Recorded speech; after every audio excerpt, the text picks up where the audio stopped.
As much as you played the game, as much as you're intelligent about the game and you study the game, Peyton Manning, how many centers do you think he's had, given that he's going to have a new center this year? Because all the centers in camp are, and you know where I'm kind of going with this. Mm-hmm. You've been one of that Peyton's career is kind of going downhill.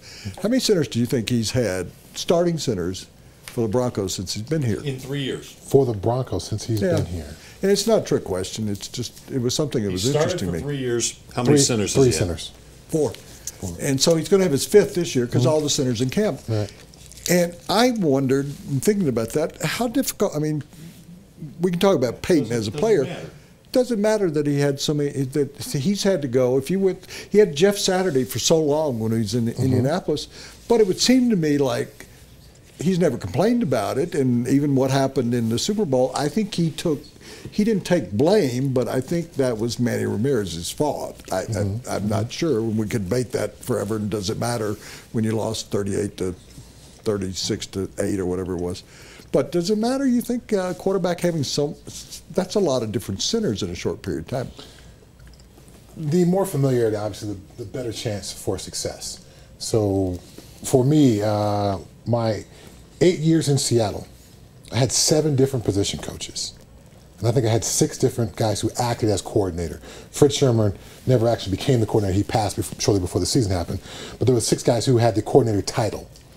So it's very difficult to really get to, defense 2.0 or defense level 400, if we're going to put an academic thing on it, when you're constantly changing systems and terminology and language and communication.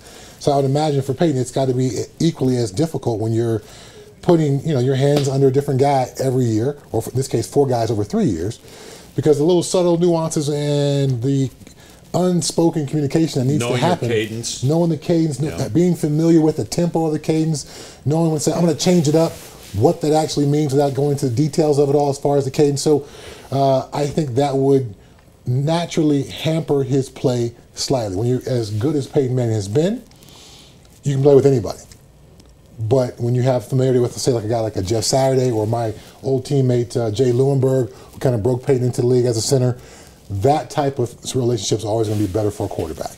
He started with J.D. Walton here. Walton, I remember him getting hurt, and Dan Coppin came in, who had come from New England Patriots. And then Manny Ramirez moved over and became the center the Super Bowl year.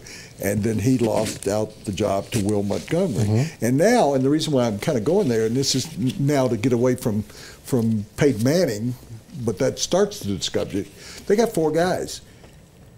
And what's interesting about the center, you are the quarterback of the line, and you played across from centers, and they're calling signals, they're setting up formations, that they got 4 guys, and the 4 of them that they will have in camp have a combined total of 1 year as a starter in the NFL. And that's Gradkowski 2 years ago. Yeah, he was a part-time starter at the beginning of last year. They picked up somebody. You drafted Max Garcia. You got free agent Dylan Day. You got Gradkowski, and who am I missing? Paradis. Paradis, who didn't play last year. He was draft pick. Yeah. All right, well, here's another. Does that matter? Yeah. That you got no. I mean, yes, Manny Ramirez was a guard center. Dan Coppin had been in the league a long time. Will Montgomery had been around and was in zone blocking. J.D. Walton was a high draft pick of the Broncos and was a starter for about 3-4 years, I think. Now you're going to have somebody that really is not a. I mean, Gronkowski has been around, but he hasn't really been a full-time starter for over 1 year.